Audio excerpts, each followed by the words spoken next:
रात दिन बस रोते रहना, कन्हैया को गोदी में खिलाते रहना, इसके अतिरिक्त और कुछ उन्होंने जाना नहीं। अब तुम्हें कैसे विश्वास दिलाऊं? आज जो है लोग कहते हैं भगवान के दर्शन नहीं होते, बाबा धक्का मार के भगाते थे और भगवान भगता नहीं था। अच्छा। और आज लोग कहते हैं कि भगवान के दर्शन नहीं होते। बोला ठाकुर जी जाते थे और उस दिन ये घटना घटती थी पक्की कि 42 फल का पुजारी बना के रखते थे गिन के, चावल दाल कढ़ी खीर, ठीक है ना। और आध घंटे बाद जब पट खुलते थे तो पत्तल और थालियाँ साफ पाती थी, एक कण नहीं मिलता था। जय जय श्री राधे। मैं कृष्ण गोपाल शर्मा स्वागत करता हूं आपके अपने चैनल ब्रज माधुरी में।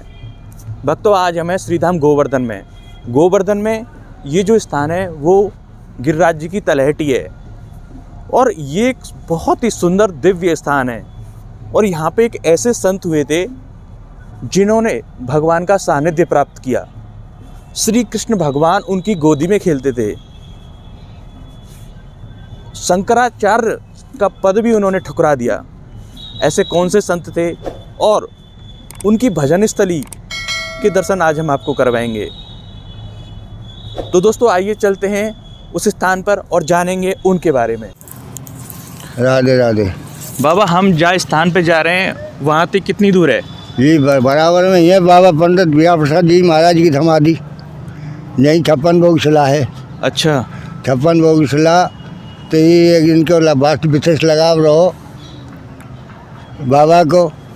बाबा जब तो ब्रिज में गोवर्धन आए, जब गोवर्धन छोड़ के कहूँ तो नहीं गए, गोवर्धन में ही रहे। गोवर्धन में रहे। गिरिराज जी छोड़ कर मैं कहूँ ना जाऊँ। गिरिराज जी है जो मेरा जीवन धन जो कुछ होता है सब गिरिराज जी है। गिरिराज जी छोड़ के कहूँ तैयार ना है। 4 दफे शंकराचार्य के पद ठुकरा दिया उन्होंने। शंकराचार्य जी को पद ठुकरा दिया 4 दफे। यहाँ ब्रज में रह गिरिराज जी तलहटी में रह बेचता है। अच्छा। तो मैं तो खाली अब ब्रिजवासी ब्राह्मण के लड़ते भिक्षा करके खा लूँगा, लेकिन ब्रिज छोड़ के मैं कहूँ ना जाऊँगा गिरिराज जी छोड़ के। तो वे अपना आजीवन हमने ब्रिजवासी ब्राह्मण के घर से भिक्षा करके नहीं है, अपना जीवन यापन कर दियो। त्याग का तो लिखो लेनो ना देनो, समाज को और संसार को बहुत कछु दियो। अच्छा। हाँ। उनकी जो तपस्थली है, भजन स्थली है, वो यहीं पे है बाबा? भजन से लक्ष्मी नारायण मंदिर है। उनसे पहले भी आप जब आए तो शुरू में मिर्चीवाड़ी बगीची पे आए। अच्छा। वहाँ आए भी, वहाँ भजन करो तो वहाँ बनते वारदात है तो बाद में भी लक्ष्मी नारायण मंदिर में रहे। अच्छा। जब तक सन 94 में उन्होंने शरीर पूरा करो। 1994 में शरीर पूरा हुआ। बाद में छठे को बाबा वो रविवार कहाँ के शुरू थे जीवन उनका क्या? वे कानपुर के पास पैदा भई, हाथों से उन्होंने मास्टरी करी अपनी। अच्छा। जीवन में मास्टर थे। अच्छा। टीचर है, बच्चा है, नाती है, सवनपुर से महाराज उनके नाती हैं जो आज भागवत वक्ता हैं। तो बाबा आप मिले होंगे उनसे? बाबा के हम तो सानिध्य में रहे, अपने हाथन से खवाए सब काम बाबा के रही है। अच्छा। हाँ। तो बाबा के जीवन के बारे में हमें क्या सीखना चाहिए और उन्होंने क्या लोगों के बारे में बताया? बाबा तो सब लोग और माया तो अलग है। अच्छा। मैंने कंचन काम नहीं कीर्ति तो बहुत दूर रहे भाई, ना तो मैंने कीर्ति की इच्छा ही, ना कंचन की, ना काम नहीं की। बिन के पास भैया हुआ का 20 गज दूर रखकर लोग दई आई। भैया को कहूँ बुना रखो 20 गज दूर, तब छाया अपने पास तक ना आन दी। अच्छा। जब ब्रेक तो संत रही जाओ। और बाबा वो कहाँ है जो आप शिला बता रहे? वो सामने 56 भोग शिला है। ये जो शिला है, ये शिला है सामने 56 भोग। आइए भक्तों दर्शन करते हैं 56 भोग शिला के। और आज आप दर्शन कर रहे हैं श्री गया प्रसाद जी की जो विरक्त संत थे उनके बारे में बता रहे हैं बाबा। शिला है जब कृष्ण के समय से जहाँ 56 भोग लगाया ठाकुर ने बैठ के नहीं है, नहीं थे आज तक 56 भोग नहीं आते रहे। अच्छा। हाँ। और बाबा ये जो चरण चिन्ह बने एक ठाकुर जी के, ये भगवान कृष्ण ठाकुर जी के हैं। ठाकुर जी के चरण चिन्ह यहाँ बैठ के नहीं है 56 भोग लगाया, नहीं 56 भोग का ब्रजवासी लगाया जो गिरिराज पूजा के समय पे विभो स्थल है। और यहीं पे गया प्रसाद गिरिराज जी का मध्य स्थल है। हाँ। ये स्थान गया प्रसाद जी की जो संत है शांति भूमि है, तलहटी बोली जाएगी। गिरिराज जी की तलहटी, तलहटी बोली जाएगी। इसको गिरिराज तलहटी बोलते हैं। यहाँ सब देवता यहाँ हमें जितने को तीर्थ राजा है वो यहाँ पे तलहटी में आते रहे। और बाबा उनकी जो भजन स्थली कुटियावा के दर्शन आप हमें। कुटिया बराबर में ये सामने ये जो सामने कुटिया सामने बनी हुई है। कुटिया बनी हुई है, वहाँ बाबा किशनदास मौजूद हैं। अच्छा। वही बता देंगे और बाकी का सब आपको पूरा इतिहास बाबा के शिष्य हैं भी। राधे राधे।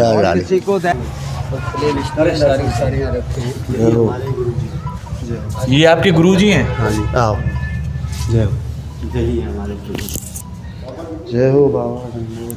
तो दोस्तों आप दर्शन कर रहे हैं आज गोवर्धन की तलहटी से श्री गया प्रसाद जी परम संत जो ब्रज में रहे और श्री कृष्ण भगवान के दर्शन इन्होंने प्राप्त किए।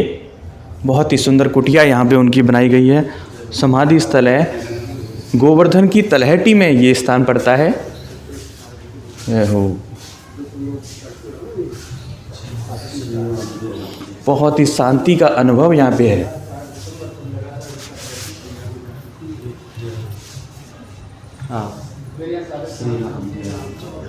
एक एक जो मतलब वस्तु है अच्छे तरीके से आप पोस्ट करें, इससे आनंद मिले।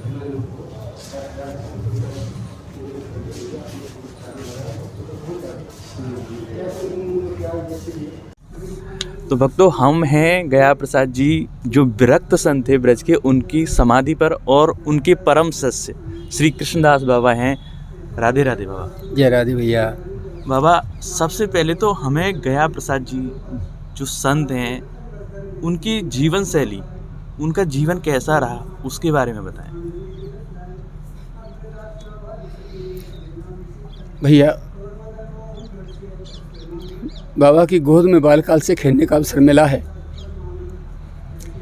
तो शब्द नहीं है मेरे पास, मैं अपने बाबा के विषय में उनका परिचय कैसे दूं, किन शब्दों में किस भाषा में सब उनका परिचय दूं, मेरे पास शब्द नहीं है।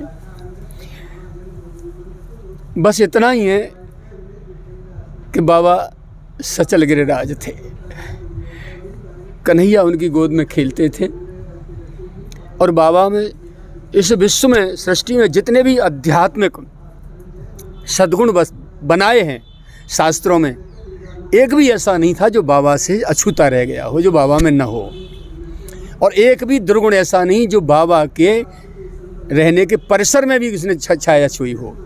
तो एक भी अवगुण बाबा की छाया में नहीं और एक भी सद्गुण ऐसा नहीं जो बाबा में नहीं हो। अब मैं क्या कहूँ बाबा के विषय में, एक शब्द छोटा सा मैं आपके सामने बोलता हूँ। जितने भी सद्गुण हैं, दीनता, दयालुता, कृपालुता, निर्ममानता, निरंकारता, आत्मीयता, जितने भी हैं, तो इनमें एक शब्द भी है अजात शत्रु। शब्दकोश में ये अजात शत्रु शब्द ऐसे पड़ा है जैसे मानो इसका कोई यूज नहीं है, और वो यूज केवल मेरे बाबा के जीवन में हुआ, न बाबा से पहले भगवान के जीवन में हुआ, न बाबा के सदगुरु बाबा उड़िया बाबा जी के जीवन में हुआ, न बाबा के निकटतम सेवक हम लोगों के जीवन में हुआ। भगवान भी जब अवतार लेते हैं तो भगवान के शत्रु पहले अवतार लेते हैं। और बाबा के सदगुरु भगवान पूज्य श्री उड़िया बाबा जी महाराज भी वो निर्द्वंद महापुरुष थे, लेकिन उनको भी उनसे भी शत्रुता मानने वाले कुछ सन्यासी उस समय रहे थे और बाबा के सिर पे प्रहार किए और उनकी लीला प्रहारों से पूर्ण की। और उनके बाद पूज्य बाबा महाराज के बाद हम लोगों के शत्रु इतने हैं कि मेरी कुटिया भी तोड़ दी गई यहाँ से। तो शत्रुओं से कोई नहीं बचा, यानी अजात शत्रु हम में से कोई नहीं है जिसका कोई शत्रु अजात मतलब जन्मा न हो। भगवान राम जी के शत्रु पहले रावण आया, कंस कन्हैया के कितने शत्रु आए, तो भगवान और अन्य और हम लोगों को भी किसी को भी ऐसा नहीं है जिसके शत्रु न हो। पर लेकिन मेरे बाबा का ऐसा एक व्यक्तित्व तो ऐसा है पूरी सृष्टि में कि मेरे बाबा का कोई शत्रु नहीं है। जय हो। तो ये अजात शत्रु शब्द केवल मेरे बाबा पे लागू होता है। बस शब्दकोश में केवल ये अजात शत्रु शब्द केवल बाबा के लिए रचना हुई है और उसको पूरा करके और अपनी लीला में पहुंच गए। अब अजात शत्रु किसी पर लागू हो ही नहीं सकता। रात दिन बस रोते रहना, कन्हैया को गोदी में खिलाते रहना, इसके अतिरिक्त और कुछ उन्होंने जाना नहीं। बहुत लोग मेरे से पूछते हैं कि बाबा की गोद में कन्हैया खेला तो क्या कभी आपने देखा? अच्छा।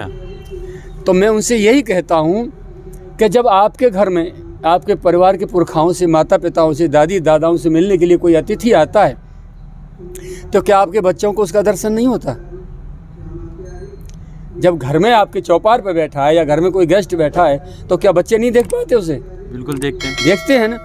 तो बस, तो क्या मैंने नहीं देखा होगा? लेकिन कुछ ऐसी बाउंडेशन होती हैं कि कोई भी संत अपने साक्षात्कार के विषय में कभी आज तक कह के नहीं गया, क्योंकि संसार में कुकर सूकर ज़्यादा भरे पड़े हैं, उससे शिक्षा लेने वालों की संख्या बहुत कम है। ऐसी बात नहीं कि भक्त नहीं है, वो जहाँ भी हैं उनके चरणों में कोट कोट नमन बंदन, लेकिन उपहास करने वाले, अविश्वास करने वाले और निंदा करने वालों की संख्या ज़्यादा है। इसलिए संत, दुर्भाग्य राष्ट्र का कि संत अपनी उपलब्धियों को छिपा के लेके चले जाते हैं। उन वस्तुओं को संभालने वाला, ग्रहण करने वाला कोई बिरला होता है तो किसी को दे जाते हैं, तो वो भी उसी पथ पर चलने वाला होता है, इसलिए वो भी छिपा के रखता है अपनी वस्तु को, वो भी उजागर नहीं करता। तो महापुरुषों की उपलब्धियाँ, अनुभूतियाँ उनके साथ ही विदा हो जाती हैं। इसीलिए हर साधक को फिर नए सिरे से वहीं से फिर जो है मार्ग खोजना पड़ता है। और खोज पाए या न खोज पाए, उसमें उसका देहावसान हो जाता है। कई जन्म बीता है, जन्म पर जन्म बीत जाते हैं। इसीलिए और वैज्ञानिक कोई भी ये खोज करते हैं, अनुसंधान बाहर निकाल के रख देते हैं, इसलिए उस चीज़ के लिए दोबारा फिर, अब ये क्या है, ये विज्ञान का ये अनुसंधान तो है, बिल्कुल। ये मोबाइल क्या है, अनुसंधान है, किसी ने बना दिया, आज हम सब उसको उपयोग कर रहे हैं। लेकिन संत की उपलब्धि हर आने वाली पीढ़ी को नए सिरे से फिर साधना करनी पड़ती है। ये दुर्भाग्य राष्ट्र का कि संत के प्रति श्रद्धा न होने के कारण संत अपनी वस्तु को छुपा के ले जाते हैं। और कुछ ऐसे भी हैं, अब तो दुर्दशा हो रही है, व्यास मंच लगा करके केवल आत्मकल्याण नहीं, अपना आर्थिक कल्याण करने में लगे हैं। नाम मैं किसी का नहीं लेता, लेकिन शायद ही कोई माई का लाल पैदा होगा जो व्यास मंच पे, जिसने आज तक पैसा को कैश नहीं किया हो, भागवत जी को कैश नहीं किया हो, मानस को कैश नहीं किया हो, व्यासपीठ को कैश नहीं किया हो। तो दुर्भाग्य राष्ट्र का ये सनातन धर्म के रक्षक ही उसके भक्षक बने बैठे हैं। बाबा कहते थे, बोले भैया दूर। अच्छा। इसीलिए आज तक मैं किसी साधु के पास न गया, न किसी के आश्रम में गया, न किसी के यहाँ लेटर के हाथ धोए, चाय कॉफ़ी आज तक होटलों तक नहीं गई, चीनी मुनी से बना कोई मिष्ठान भगवान के भोग के प्रसाद के बहाने से भी आज तक ग्रहण नहीं किया, एक पैसे को स्पर्श जीवन में नहीं किया, लाल मिर्च हिंग गरम मसाले कभी नहीं, उबली हुई सब्जी बिना चुपड़ी रोटी उन्होंने दी जीवन भर। आज भी ऐसे ही घरों में जिनके घर में बच्चा तक कोई लहसुन प्याज गुटखा तंबाकू बीड़ी शराब कोई सेवन नहीं करता, ऐसे ब्रजवासी किसानों के घरों से आती है। महीने की 31 तारीख बंदी थी कोरोना में, कुछ 2-4 ब्रजवासी मेरे चले गए किसान, तो मैंने उनको बंद कर दिया। अब ज़्यादा से ज़्यादा 10 घरों से भिक्षा होती है, तीसरे चौथे दिन मंगा लेता हूँ, 3-4 दिन उसी को रोटी को चला लेता हूँ और पूरे आनंद में, इंद्र से भी ज़्यादा मस्ती में रहता हूँ। इंद्र और ब्रह्मा के पास भी वो मस्ती नहीं है जो मस्ती मेरे पास है। मेरे बाबा की गोद, मेरे गिरिराज की गोद। मैंने मेरे बाबा से केवल 2 चीज़ मांगी थी, एक तो जन्म जन्म आपके श्री चरणों का सानिध्य मुझे मिले, जब जब मेरे जन्म हो तब तब मुझे आपके श्री चरणों का सानिध्य मिले। दूसरा, आपका वो हृदय मिले जिसमें कन्हैया किलोल करता है। और तीसरी, कोई चीज़ मुझे मत देना, चाहे मेरे कर्माधीन कोई योनि मुझे प्राप्त हो, किसी भी योनि में मेरे को जाना पड़े, मुझे स्वीकार है। लेकिन आप किसी चरणों, कुत्ता भी बनूं तो आपकी देहरी पे यहाँ पड़ा पूंछ से झाड़ता रहूँ, सुअर भी बनूं तो पड़ा रहूँ यहाँ, मेरे कर्माधीन कोई भी योनि मुझे वृक्ष तरु कहीं भी बनाओ तो यहाँ पड़ा रहूँ। और वो हृदय चाहिए जिसमें आपके में कन्हैया किलोल करता है। बस तीसरी कोई चीज़ मुझे नहीं चाहिए। मेरे बाबा तो मेरे बाबा ही थे और बाबा के समान बाबा ही थे, दूसरा कोई न हुआ न होगा। हजारों कल्पों में कभी भगवान श्याम सुंदर अथवा श्री राधा रानी अथवा मैया यशोदा कभी अवतार लेके आते होंगे तो मेरा बाबा बन के ही आते होंगे। अरे कहीं भी देखिए उनके साहित्य में, जैसे कोई पत्नी नाम नहीं लेती है ना, पूर्वी साइड में बड़े बेटा का नाम भी नहीं माता पिता लेते। अच्छा। हाँ, पूरब कानपुर साइड जाओ, फतेहपुर, इधर उधर, तो बाबा का जन्म स्थान फतेहपुर रहा है। अच्छा।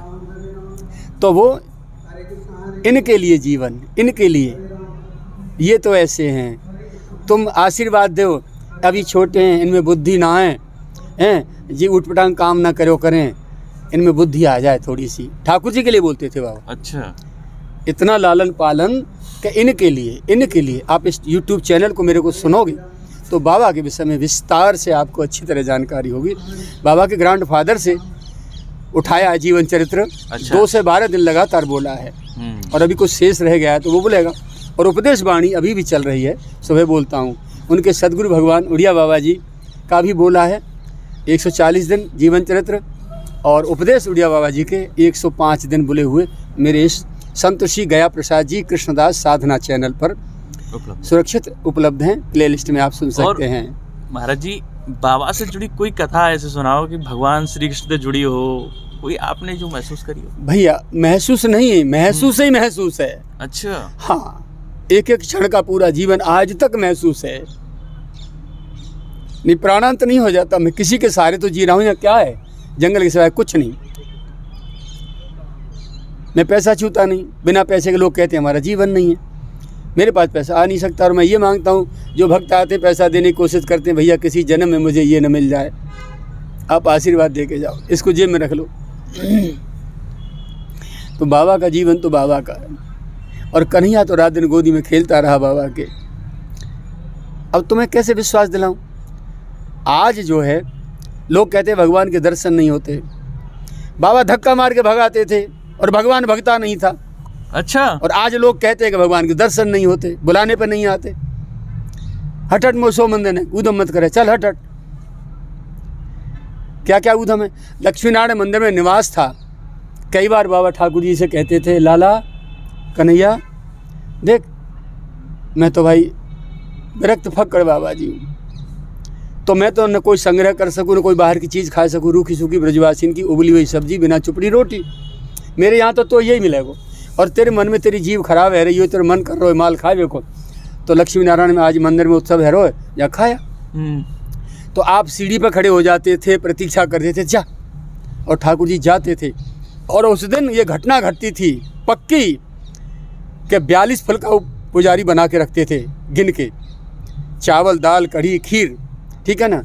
और आध घंटे बाद जब पट खुलते थे तो पत्तल और थालियाँ साफ पाती थी, एक कण नहीं मिलता था। और पुजारी रोते थे कि मैं क्या करूं, ये रसोईया भंडारी ये सब जो सेवक हैं यहाँ के मैनेजर, ये सब इनके लिए पत्तल निकलती है 8-8 रोटी की, ये सब इनको मैं कहाँ से चुकाऊंगा, ये समझेंगे कि इसने कहीं बेच दी होगी। अब बताओ मैं क्या करूं। ऐसे रोते थे दहाड़ मार मार के पुजारी बाबा के सामने। फिर बाबा उनकी ओर देखते थे, फिर अपने ठाकुर जी से कहते, इतना भूखो है तू, सबरी न खाए गए हो। लेटे हैं सैया पे, ठीक है ठीक है। एक दिन बोले, लाला हाँ देखो मेरे पाँव में कांटों लगे हुए, जबकि कई वर्षों से नीचे नहीं उतरे। हम लोग गोदी भर के उठाते हैं। मैंने आप नीचे उतरते नहीं, हम गोदी में लेके ले जाते हैं, बैठा के आपको जब भिक्षा कराते हैं, स्नान गोदी में लेके कराते हैं। फिर आप कांटों यहाँ कहाँ लगो, या सैया पे तखत पे आपके ये कांटों का। ज़्यादा बकवास मत करो, देखो मेरे पाँव में, देखो तो सचमुच कांटों लग रहा हो। वो कांटों निकाले हो गए। तो लाला के संग कहूँ डोले होंगे भजे, गैया चरामते भाई। भैया इनके विषय में यही जान है, कितना व्यापक स्वरूप होता है। संत जब तक शरीर में रहते हैं तब तक तो अपने साधु वेश की मर्यादाओं में बंधे रहते हैं, और जब शरीर छोड़ देते हैं, जब विलीन होते हैं प्रकृति में, तो फिर तो सर्वव्यापक है, क्योंकि परमात्मा ही तो इस रूप में आते हैं। और मेरे बाबा जैसे जिनके जीवन में कहीं स्त्री नहीं, पैसा नहीं, प्रतिष्ठा नहीं, कोई प्रतिष्ठाजन्य कार्य नहीं। एक दिन किसी हाथरस के भक्त थे। अच्छा। बाबा ऐसे चोटी लगाए, गांठ लगाए और अचला बांधे, और अपना जैसे निकले थे तो पीछे से एक बालक थे भक्त, उन्होंने कहा, बाबा पंडित जी आज तो आप महाप्रभु वल्लभाचार्य जी जैसे लग रहे हो। अरे राम राम राम राम, कहाँ वे आचार्य और कहाँ मैं उनकी चरण धूली नहीं। पूरी रात रोते रहे, पूरी रात रोते रहे, हाय महद अपराध है वो, मुँह पे महद अपराध है वो। और आज बैनर लगा लगा, बड़े बड़े पोस्टर लगा लगा प्रचार कर रहे हैं। अनेक नाम के सामने अपने आप ही डिग्री लगा राखी हैं, रिक्शा में भी लगा रखे, गाड़ी पे लगा रखे पोस्टर, प्रचार करवे अनंत श्री भविष्य सौदा से कुछ फालतू महाराज श्री फलाने ढिमके जी और वो दुनिया भर के आज अपना प्रचार करा रहे हैं। और वे जीवन में पैसे को हाथ नहीं लगाया, नारी का दर्शन नहीं किया। गृहस्थ में केवल 9 वर्ष रहे, 4 संतान हुई, एक बड़े बेटा, 3 बेटी। चौथी बेटी के प्रसव में गुरु माता हमारी विदा हो गई। उसके बाद नारी की छाया नहीं आने दी जीवन में और दृष्टि नहीं उठाई कभी। आप लगभग कितने वर्ष उनके संग रहे? भैया जनवरी 49 का जन्म है मेरा, 74 रनिंग नाउ। अच्छा। इस समय 74 शरीर की आयु चल रही है। और 15 दिन का था तब मेरे माता पिता मुझे यहाँ ले आए थे। अच्छा। मात्र 15 दिन का गिरिराज जी की सलाह पे चढ़ा दिया था, उठा करके बाबा ने उनको दे दिया कि ये गिरिराज जी का प्रसाद है, पुत्र मत मानना इसको, ये ना मुझे बुलाना पड़ेगा ना तुम्हें भेजना पड़ेगा, बस थोड़ा मैं कहाँ रखूँगा, पालो पासो। तो बस लाते जाते रहते थे। 8 वर्ष की आयु से तो मैं निरंतर यही हूँ। अच्छा। हाँ, तो लगभग 65 वर्ष का तो मेरा बाबा का सानिध्य आप मान ही लो। 65 वर्ष का बाबा। हाँ, पर मुझे तो अभी ऐसा लगता है कि अभी 65 सेकंड भी नहीं हुए मेरे बाबा को कहीं गए। लगभग 24-25 साल बाबा को हो गए सारे, लेकिन 28 साल हो गए। 29 में चल रहा है, जनवरी 94 25 अगस्त 1994 में बाबा पधारे हैं। अच्छा। हाँ, 28 साल हो गए, 29 साल हो गए बाबा को लीला में पहुँचे। ये साधना स्थली है बाबा की, यहाँ छिप के बाबा रो के साधना करते थे। लक्ष्मी नारायण में प्रसाद पाने विश्राम के लिए जाते, लोगों से मिलने जुलने में बाधा होती भजन में, इसलिए यहाँ चले आते। गिरिराज जी की पूरी रज, अब तो रोड बन गया है। हाँ। 6-7 फीट का चौड़ा दगड़ा था, बस ज़्यादा नहीं था। बहुत रेत था, वो बहुत अच्छा लगता था उस समय, मैं खूब खेलता था रेत में। तो छटना से छान छान के पूरी रज में से गिरिराज जी उठा के बाबा ने और यहाँ गिरिराज जी में स्थापित कर दिए, पूरे 22 किलोमीटर के। हाँ, पूरे गिरिराज जी के कण छान के रज और गिरिराज जी में स्थापित कर दिया बाबा ने। क्या बात है, अद्भुत। झाड़ू और वो सब पीछे लगी रहती थी, बस रोते रहते थे, छानते रहते थे, रोते रहते थे, छानते रहते थे। और ये भूमि का कण बाबा के आंसुओं से सींचा पड़ा है यहाँ। सन 77 में एक बार अस्वस्थ हुए थे। अच्छा। तब हम सब लोगों से कहा था, बोले भैया मेरा अग्नि संस्कार तलहटी में ही करना, इधर उधर मत कर देना, नहीं लोग यहाँ पंडागिरी करेंगे पूजा की समाधि को। उनकी आज्ञा के अनुसार ही उनको यहाँ समाधि दी गई। और ये समाधि जो बन रही है आप देख रहे हैं, इसमें केवल लोहे पे वेल्डिंग और ये मकराना, ये ज़रूर जो है दूसरे के हाथ का है, बाकी मेरी खुद की मजदूरी का और मेरे हाथ से निर्माण है सब जो भी है। छप्पर भी मेरे हाथ से बना है, जाली मेरे हाथ से लगी है, सब कुछ मेरे हाथ से है। महाराज जी, इतना सुंदर प्रसंग, इतनी सुंदर विस्तृत जानकारी आपने दी, मैं आपके लिए जितना आभार व्यक्त करूं उतना कम है। नहीं बेटा, ब्रजवासी हो, लाडली के लाल हो, बरसाने के हो, तो मेरे तो प्राण हो और बाबा के प्राण हो, और कन्हैया बाबा को प्राण हो, बाबा के प्राण क्यों, प्राण किशोरी हैं, और बाबू के तुम लाडले लाल हो। तो राधे राधे हो। राधे श्याम। तो भक्तों, हमने आज गिरिराज तलहटी में श्री गया प्रसाद जी पंडित जी, जो भगवान श्री कृष्ण के अनन्य भक्त थे, उनके बारे में जाना, उनकी समाधि के दर्शन किए और उनके जो शिष्य थे उनसे भी आपको मिलवाया। आपको ये वीडियो कैसा लगा आप हमें ज़रूर बताएं और यहाँ पे दर्शनों के लिए अवश्य आएँ। इसी के साथ आज श्रीधाम गोवर्धन से आप सभी को जय जय श्री राधे, जय जय श्री कृष्णा।